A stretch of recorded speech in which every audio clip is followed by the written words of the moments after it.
ایک آدمی کو لاہور جانا ہو، وہ کسی سے پوچھتا ہے تو وہ صرف یہ کہے گا کہ آپ یہاں سے ٹیکسی پکڑو، یہاں سے ریلوے اسٹیشن تک پہنچا دو اپنے آپ کو، پھر وہاں سے آپ کو ریل گاڑی خود لے کر چلے گی۔ لیکن دوسرا آدمی ایسا ہوتا ہے کہ اگر ایک بندہ اس سے پوچھا کہ مجھے لاہور جانا ہے تو وہ دوسرا بندہ کہتا ہے کہ میرے پاس گاڑی بھی ہے اور میں خود بھی لاہور جا رہا ہوں، لیکن میں اکیلا ہوں، مجھے کسی ساتھی کی ضرورت ہے، وہ اس کو اپنے ساتھ لے کر اسے لاہور تک، اس کے گھر تک پہنچا دے۔ دونوں میں بہت بڑا فرق ہے۔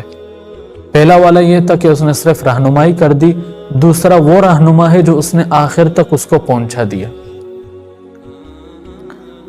شریعت مطہرہ کی جو رہنمائی ہے، دین اسلام کی جو رہنمائی ہے، وہ انسان کی ہمراہ ہے وہ قبر تک۔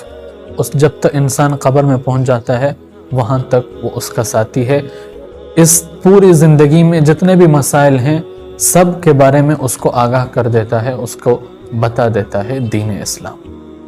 ایک اور مثال میں پیش کر دوں آپ حضرات کے سامنے۔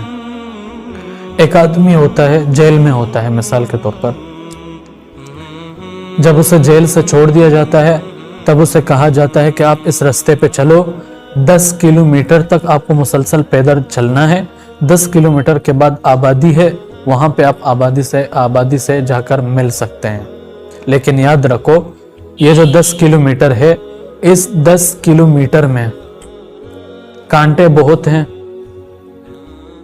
ٹوٹے ہوئے شیشے ہیں، خاردار چیزیں ہیں، سانپ ہے، بچھو ہے، شیر ہے، چیتا ہے، ساری چیزیں موجود ہے، لیکن آپ کو احتیاط کر کے چلنا ہے۔ اور اسے ایک لالٹین دیا جاتا ہے، پھر اس لالٹین کو وہ پکڑ کے 10 کلومیٹر طے کرتا ہے۔ اور ظاہر بات ہے 10 کلومیٹر کے اندر اس کو کوئی نہ کوئی کانٹا بھی چپ جاتی ہے، یا کہ سانپ اسے ڈستا ہے، یا کہ بچھو ڈستا ہے، آخر یہاں تک کہ اس آبادی سے جو جہاں کے مل جاتا ہے تو پھر وہ ایک لمبی سانس لے کے پھر کہہ دیتا ہے کہ الحمدللہ، شکر اللہ کا کہ میں یہاں تک پہنچ گیا۔ زندگی کا بھی کچھ اسی طرح ہی مثال ہے۔ وہ زندگی، دنیا جو ہے وہ ایک قید خانہ ہے، لیکن ایک بہت لمبا رستہ ہے، وہ لمبا رستہ طے کرنا ہے، اس کو طے کرنے کے بعد جو ہے وہ جنت ہے۔